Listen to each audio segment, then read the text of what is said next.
Ребятушки, hello, как говорится, приветствуем вас в прекрасном Сеуле, Южная Корея. Сегодня посмотрим с вами один из самых крутых автобусов в мире. Ну и в Корее, естественно, тоже. Это King Lux Gold, что-то там бас. Обычный рейсовый автобус, который ходит тут между городами. Но стоит, вы не представляете, насколько даже дешево. Мы сами удивились. Так, наше такси, пойдем. Едем на автобусный вокзал. Очень многие машины здесь на газу. Вон, газовый баллон стоит. Интересно, сколько стоит топливо? Садимся. Вперед? Садись вперед. Так, ребятушки, стоит пояснить, кто сел вперед. С нами сегодня Саша. Саша, привет еще раз. Привет. Да. Саша работает здесь оператором, коптерщиком, продюсером, режиссером. Кем еще? Просто видеограф. Видеограф. Скромный человек. 4 года ты здесь живешь, да? Да, примерно плюс-минус на пару месяцев.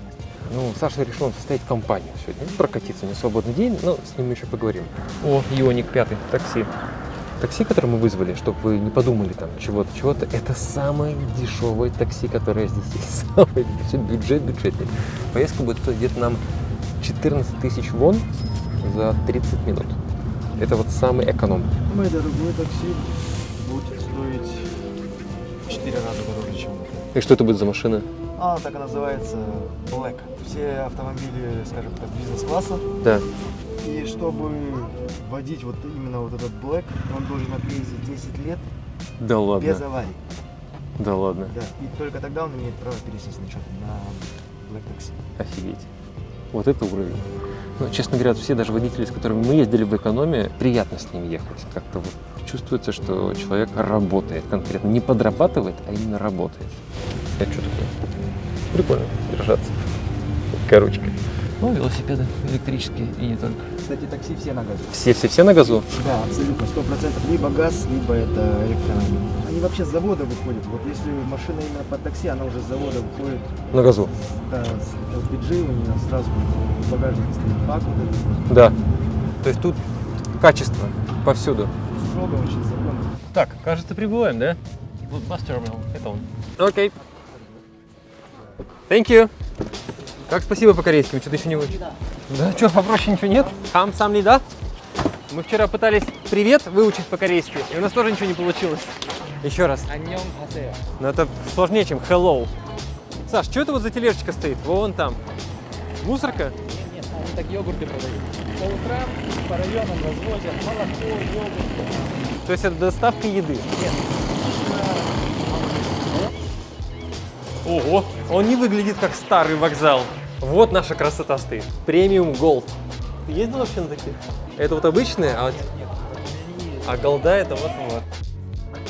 Есть некоторые нюансы в покупке билетов. Естественно, есть сайт, на котором можно билеты купить, но вы не можете это сделать без корейской банковской карты. Или кассы, или вот автомат. Английский. Так, вот, появились места. 2, adult, 5, adult. Все, тип-топ, 20 секунд. Господа, говорят, что нет туалета в этих автобусах. Я вам рекомендую сходить в туалет. Все, билеты у нас. Сейчас полчасика, перекусим. Ребят, что? Рекламная пауза и продолжаем. Игорек, тебе эспрессо? Да, давай. Ребятки, тестируем подарки на Новый год. Да и не только на Новый год. Процесс пошел. Автоматическая кофемашина Rondel RDE 1104. Приятного аппетита. Спасибо. Давай. Итак, что интересного?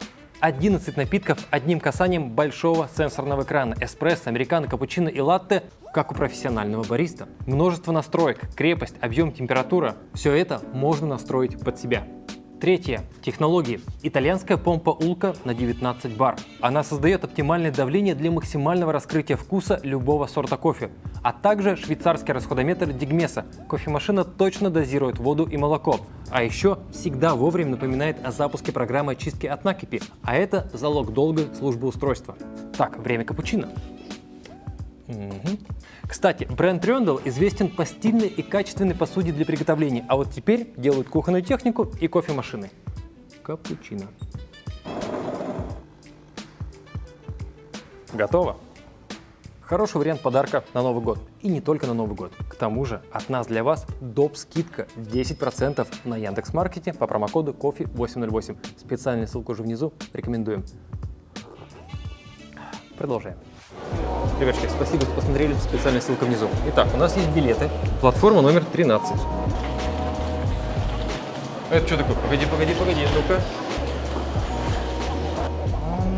Он температуру измеряет. 36,3. А руку ему нафига тогда? Не знаю, если у тебя будет температура, он тебя поймает, наверное. Поймает. Вот, Седжонг, это наш. А что-то еще нет ничего.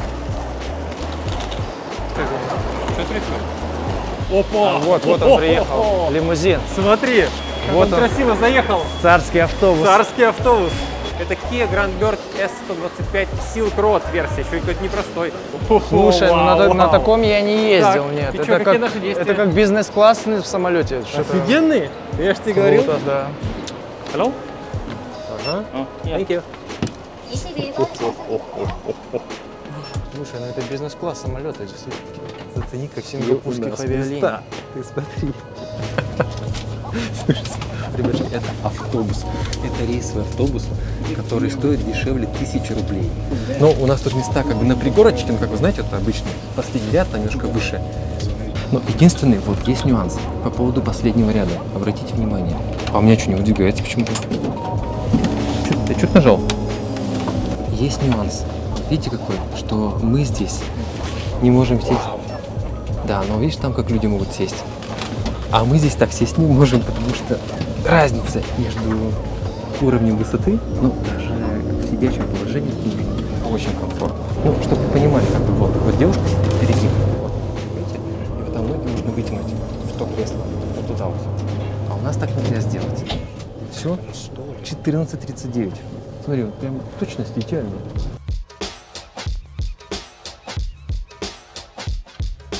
Есть столик. Вот такой вот столик. Хватает стюардесс, да? Который Офигеть. шампусик разносит. Это, конечно. Итак, есть экран впереди. О, на английский, к примеру, смотри. Можно флешку ставить и свое кино смотреть. И вот есть еще подстаканник. Есть такая штука. И есть еще вот такой. Так, Саш, мы выехали, я вижу на, отсюда не видно, на какую-то отдельную, на выделенную линию. Это уже скоростная трасса, у автобуса своя линия. Он сейчас поедет так нон-стоп. То есть именно по этой линии имеет право ехать автобусы. Вот, короче, вот как на встречном, да? Да. Видишь, они синенькая линия. Вот видишь, проехал? Да. Легковой, второй легковой. Они Да. все 9 плюс мест. То есть если у тебя больше 9 мест, Легковушка 9+. ну это не легковушка, это минивэн, как бы. Они 9-11 местные. Так, ближе к делу. Как ты в Корее оказался? Вкратце расскажи нам вообще. Ой, ты знаешь, там такая долгая история на самом деле, блин. Ты сам откуда родом? Я сам с России. Вообще я родился в Узбекистане. Так. В 3 или в 2 года, я уж точно не помню, мои родители перебрались в Россию, в Приморский край. Так. Оттуда, ну там, естественно, садик, школа, университет. И потом я оказался в Корее. Сколько тебе лет? Мне 31. Понятно. Поступил на языковые курсы, потом обратно уехал в Россию, пытался заниматься своим бизнесом, у меня не получилось, я понял, что я в России больше жить не хочу. Чем занимаешься здесь? Здесь занимаюсь дизайном интерьера. Знаешь, я на самом деле всю работу перепробовал практически, вот, чем занимаются наши ребята, да, Например? скажем. Но в основном они работают на заводах, на стройках. Да, корейцы сами идти не хотят. А, вот так. Ну, туда идут наши ребята. Короче, почти как в любой стране история получается. Да, если прям грубо говорить, то есть гастарбайтер. Если прям Гастарбайтер. грубо говорить, да. А россияне вообще котируются в Корее? Как-то к ним там с уважением относятся? Если ты знаешь язык, да, тебе будет Да? хорошо относиться. Если ты не знаешь язык, ну, соответственно, и отношение будет такое, как бы. Вот наши ребята, они свое начальство ненавидят. Буквально ненавидят. Да ладно. Вот все мои знакомые, с кем я общался, они все поносят своих начальников, корейцев. И самое интересное, что никто из них по-корейски не говорит. Ты приехал в чужую страну, как бы, и вести себя должен по их правилам, скорее всего. Я с тобой согласен, совершенно. Но за счет того, что ты родом из Узбекистана, тебе здесь, мне кажется, легче, да? Но я этнический кореец, мне, как бы, я, знаешь, можно сказать, получил как бы, вид на жительство. То есть я могу вообще из Кореи не выезжать. Клево. Именно этнические корейцы, они получают визу F4. А если ты турист, трудно ли остаться в Корее, скажем, на годик? Практически невозможно. Почему? Ну, туристическая виза, во-первых, она сроком на 90 дней, насколько я знаю. А легализоваться как-то? Ну, только если бизнес-виза, но ее получить практически невозможно, если ты не айтишник какой-нибудь, или там, не знаю, сотрудник, может, посольства российского, или там Samsung тебя лично пригласил. Что Ну, люди же как-то остаются работать здесь и жить. остаются, конечно, много наших ребят толковых именно И как они в стали? сфере IT. Да. Они все по бизнес-визе. По бизнес-визе. Есть еще вариант по модельной визе. То есть у меня тоже много знакомых ребят из России, из Украины, из Беларуси. Они здесь по модельной визе.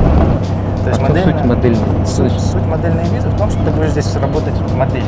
А, так это так и есть прям, дословно, Да, модель. модельная виза, да. Ребята, кстати, вот, кто Да. работает моделями, они за очень хорошие деньги. Сколько хорошая зарплата в Корее, чтобы вот прям хорошо жить? Если ты будешь работать в Samsung, Да.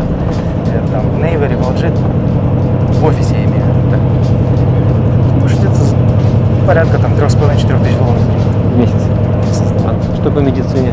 По медицине, По страховке? медицинская страховка, но если ты работаешь в компании, Да. компания платит половину твоей страховки. Обычно это в районе $100 в месяц. Что-то, ну, немного. Зуб сколько стоит вылечить, сказать, пломбу поставить? Я как-то сделал себе... Можно на какой на камеру говорить или нет? У меня, короче, было... Так. Я не ходил к стоматологу, ну, лет 20, наверное. Пришел, мне просверлили зубов 12, наверное. Так. Я заплатил за все про все $200. Что, какие очевидные минусы тут? Плюсов тут завалить, мы уже так сказать, сами ходим. Минусы в Корее. Да, вот эти вот минусы. Здесь очень тесно. Тесно? Очень много людей, и здесь очень тесно. Территория, ну, по сути, я не знаю, во сколько раз в Корее меньше России, Да. а население всего лишь в 2 раза меньше. Здесь живет сейчас 60 миллионов, что ли? 54 миллиона человек. И половина из них живет в Сеульской агломерации. Видишь, я просто говорю на корейском, как бы для меня минусов, но по сути здесь-то и нет. Продукты, еда, как ты с едой справляешься? Гречка есть тут? Творог? Я вообще с отроду творог и гречку не ел. Как ты гречку не ешь, ты чё? Ну а гречка Господи. вообще продается в магазинах? В магазинах нет. Я лично гречку в магазине не видел ни разу. Ни в одном супермаркете я не Кирилл, видел по гречку. Корее отбой. Ищи новый вариант. Но здесь есть магазины наши, русские магазины. Там, Русские там ты магазины? найдешь всё, да. Там, то есть это прям русские держат, Да, да? русский магазин. Кстати, здесь есть очень такой, знаешь, популярный интернет-магазин, называется Купанг. Так. Там гречка есть. Опа. Ты Кирилл, ее... отзови. Остаемся пока что. Да, вот смотри. Пожалуйста, наша гречка. Стоит 7700? 7700, это примерно там 300 рублей. $30. Ну, чуть дороже, конечно, но Кирилл, все отбой, нормально. Это аналог Алиэкспресс. Амазона. Амазона? Да. Амазон. Сколько аренда стоит квартира здесь? Здесь, видишь, Корея немножко не так, как в России. Здесь есть два варианта. То есть есть ежемесячная оплата, Так. а есть такое понятие, как ты вносишь залог за квартиру. К примеру, квартира стоит, допустим, $500 тысяч, квартира в Сеуле. Да? Так. Ты внес залог 100, скажем так, $150 тысяч, но ежемесячно ты будешь платить копейки. То есть там может $100, $150. А в чем суть? Просто арендодатель, он вот эти деньги взял у вас, А под проценты положил? либо ложит под проценты, либо покупает новую квартиру. Я понял. Ну это все как бы по закону, по договорам Это все прописывается. законно. Ну, бывали случаи, что не возвращали, но через адвоката все это, в принципе, можно. Ну сколько в аренду, если просто брать, без всяких там залогов? Ну, двушку в аренду в хорошем районе в Сеуле, ну, я думаю, минимум $2000.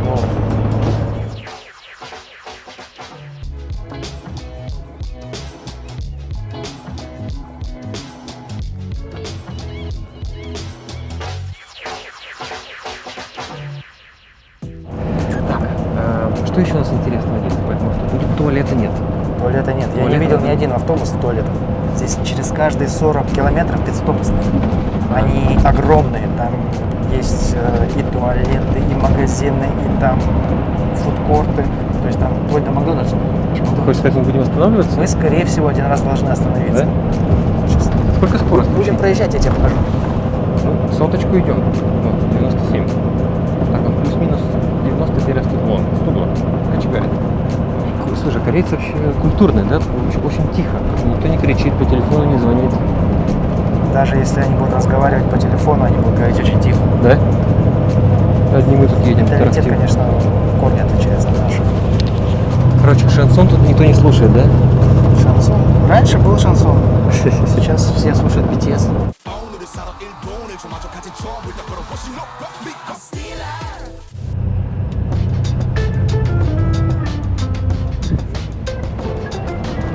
А где мы едем? Как-то город не заканчивается. Он все идет, идет, А идет. здесь вот ты всю Корею будешь ехать, и вот все время будет вот так вот. То есть тут нет такого, что Наш город, маленький лес, вообще. город. Нет, это у нас тут кореец, когда приезжает в Россию. Да. Мой друг, когда приехал в Англад, прилетел в Владивосток, и вот пока мы ехали с Владивостока с аэропорта в Владивосток до самого города, Да. он так смотрит. Что, пустыни, что ли? Почему ничего нет? Для корейцев 100 километров это расстояние, как для нас, для русских, наверное, 1000 километров. Да? Для них 100 километров это далеко. Здесь как Сеул, Пусан, 400 километров, все, Корея кончилась. Слушай, вот мы уже едем 30 минут, пробка, вот это плотность движения. Ну это, кстати, на самом деле еще не пробка, далеко не пробка. То есть мы едем в 2 раза быстрее потока. Вот они прям еле все тащатся. А мы все. Нет, это далеко еще не пробка, поверь. Кирилл едет, называется, в люксовом автобусе. Удобно? Даже так удобно ехать в таком автобусе. Да попробуй-ка у нас такси.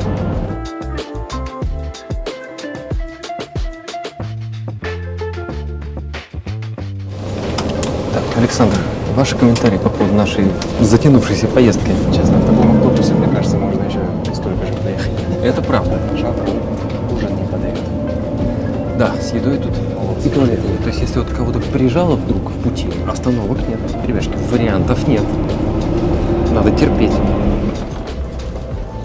Прибыли! Ура! Что, выходим? Вот, смотрите, вот места. Вот, вы видите, с ножки можно вытянуть и сидеть более комфортно. О! Блин, классно. Я окно тут прям как надо. Видишь? Тренировочка вверху, а это сейчас здесь. Ну, тут удобно, однозначно. Все, выходим. Автовокзал. Итак, ребятушки, вот и закончилась наша приятная, без сомнения, поездка на автобусе Premium Gold. Большое спасибо Саше, что составил нам компанию. Вот такой вот автобус, какой-то попутный груз еще нам там пригрузили, ну, что-то привезли. Автобус этот обошелся нам в 17 тысяч вон. В рублях это вот столько. Это самое дорогое, что есть в Корее. Если взять, скажем, вот, пожалуйста, кстати, вот такое вот, что там видно, немножко видно. Такие вот обычные места, без мониторов, без вот этих вот огромных сидений, это стоит еще дешевле. А есть еще вообще стандарт, то есть к которому привыкли вот мы. Это, ну, то есть обычные автобусы, так там, не знаю, сколько будет, рублей 100, наверное, стоит, потому что если это 800, это 400-500, там, ну, сами понимаете. Но, конечно, имеет смысл доплатить, потому что, ну, здорово. Спасибо, что посмотрели. Вот такие вот корейские необычные штуки. Ждем ваши комментарии. Так, где наш автобус? Пойдем искать? Пойдем искать. Увидимся. Пока. Привет из Кореи.